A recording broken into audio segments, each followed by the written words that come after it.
Tonight, something in this war appears to have shifted. Not on the trench line, not in a headline-grabbing territorial push, but deep inside the systems that keep the battlefield alive. In the last hours, a strike against a key logistics artery inside Russia has signaled a new kind of pressure, the fight moving from the front to the bloodstream of supply. What changed is not just damage, but the message it carries. That distance no longer guarantees safety, and that a low visibility action can generate high-level strategic disruption. For Moscow, for Kyiv, and for NATO, this looks less like an incident and more like an escalation test. According to publicly available reports and independent assessments, the incident did not occur near an active battlefield. It unfolded far inside Russian territory, along a critical segment of the Trans-Siberian Railway. This was not a passenger line and not a routine cargo movement. The train was reportedly transporting large quantities of military materiel, artillery ammunition, rocket systems, and air defense components, intended for redistribution toward Russia's western operational zones. The sequence itself was brief. Sabotage to the rail infrastructure appears to have immobilized the train within a remote stretch, followed by strikes targeting key cars. What mattered was not a single explosion, but a cascading effect.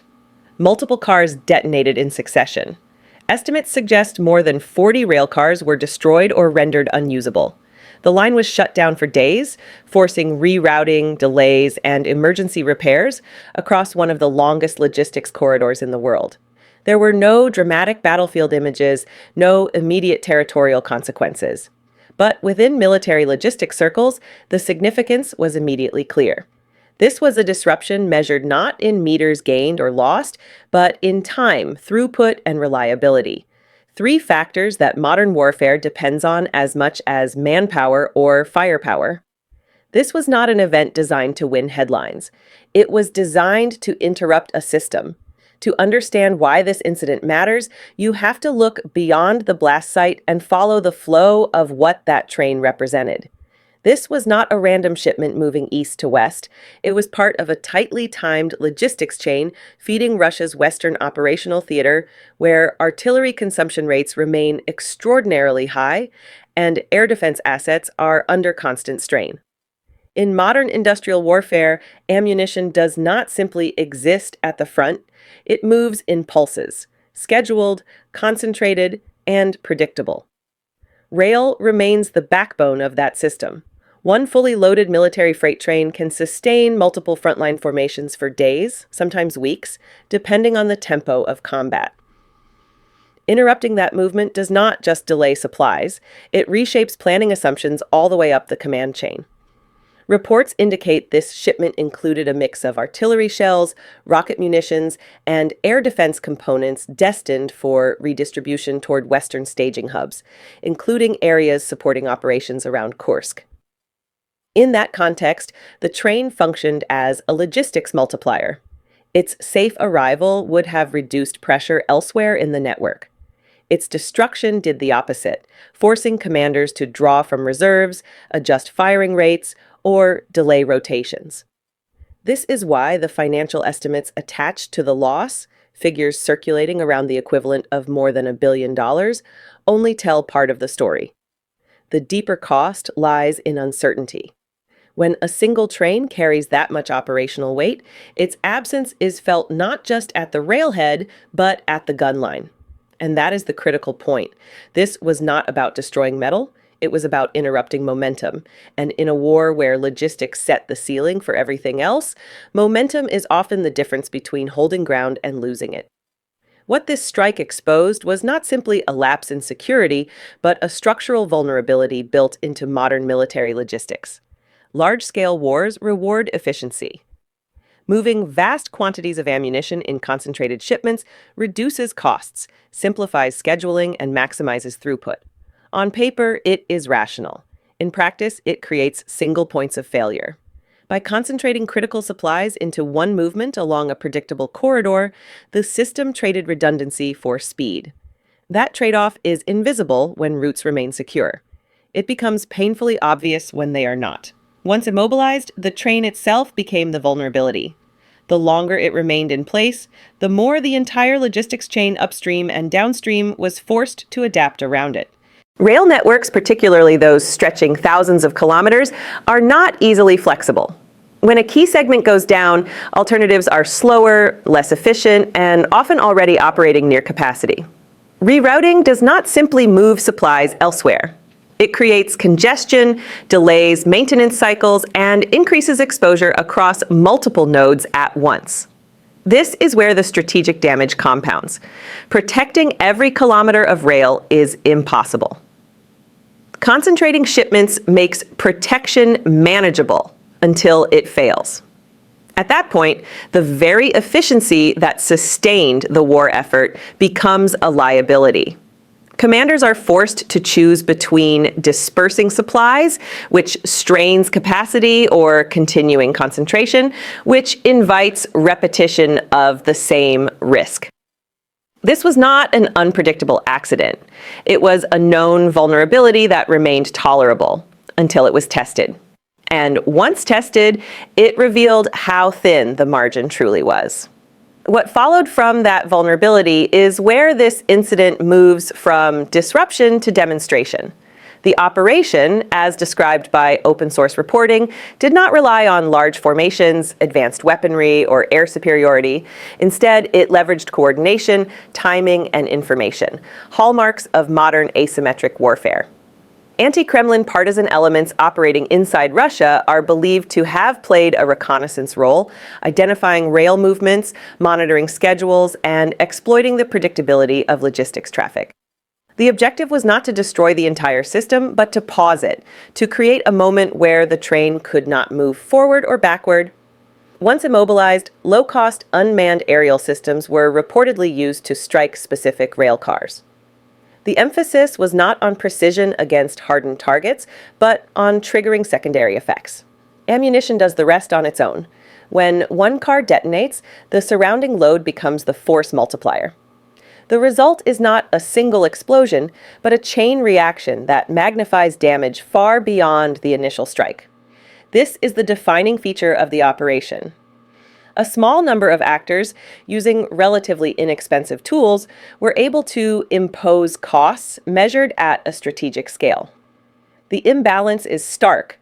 Drones worth thousands of dollars against materiel worth orders of magnitude more, and against a logistics corridor that underpins an entire theater of operations.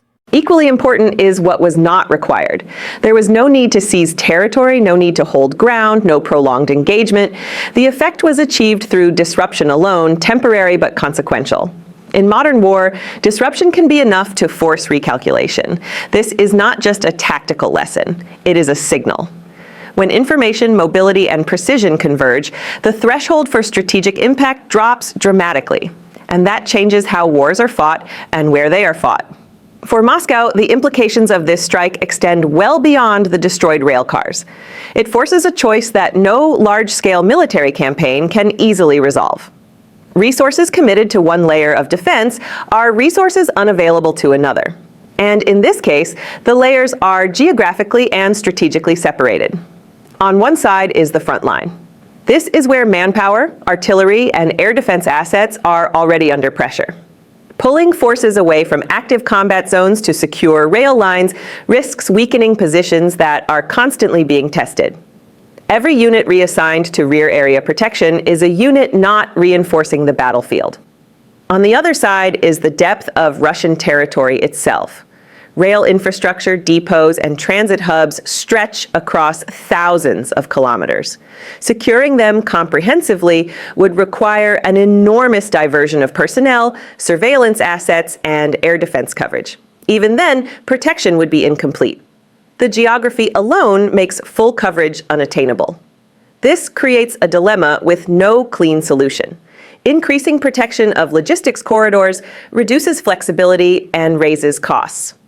Failing to do so invites repetition. Each additional strike carries not just physical damage, but psychological weight, signaling that no route is entirely beyond reach. The dilemma is compounded by visibility. Frontline setbacks can be managed quietly. Rear area strikes are harder to contain. They travel through information networks faster than supplies ever could, affecting public perception, internal confidence, and international assessment. In that sense, the impact is not only military, it is political and psychological. The question is no longer whether such strikes can be prevented entirely, but how often they can be absorbed before they reshape strategic behavior. Placed in isolation, this looks like a single act of sabotage. Placed in context, it points to something much larger. Modern wars are no longer defined solely by where soldiers face each other. They are defined by whether the systems behind them can keep functioning under pressure. Railways, depots, fuel nodes, and maintenance hubs were once considered background infrastructure, important, but largely insulated from direct attack unless a frontline collapsed. That assumption no longer holds. Precision, reach, and information have compressed distance. What once required deep penetration air campaigns can now be attempted with far fewer resources. This marks a quiet but profound shift. The front line is no longer a fixed place. It moves along networks. It appears wherever supply, communication, or coordination can be disrupted. In this environment, defending territory matters, but defending flow matters more. For Ukraine, operations like this offer leverage without territorial escalation. For Russia, they introduce persistent uncertainty deep inside what was previously considered secure space. For NATO, watching from the outside, the lesson is broader still. Future conflicts will not hinge solely on who holds ground, but on who can sustain movement under attack. This is why logistics has become the decisive arena. Not because it is new, but because it is now exposed. And exposure changes everything, from planning assumptions to political risk calculations. What happened on that rail line is not unique. It is illustrative. And that distinction is what makes it dangerous. In the end, the explosion itself may fade into a long list of wartime incidents. There were no borders redrawn, no immediate collapse, no dramatic battlefield reversal. And yet, its significance lies precisely in what did not happen on the surface. A single strike deep in the Russian interior demonstrated how vulnerable the systems sustaining modern war have become. It showed that the critical question is no longer only who controls territory, but who can keep the machinery of war moving when that machinery is under constant, unpredictable pressure. For Moscow, the challenge is structural and enduring. Protecting the front while securing the depth may not be a matter of choice, but of trade-offs that grow more costly over time. For Ukraine, the operation underscores how influence can be exerted without seizing ground. And for NATO and other observers, it serves as a case study in how future conflicts may unfold, not loudly, not all at once, but through cumulative disruptions to the roots of military power. The blast in the Siberian forest was not just an act of sabotage, it was a signal. A reminder that in modern war, the real front line may be invisible, stretched along railways and supply routes far from the sound of guns. And once that line is exposed, it is never quite secure again.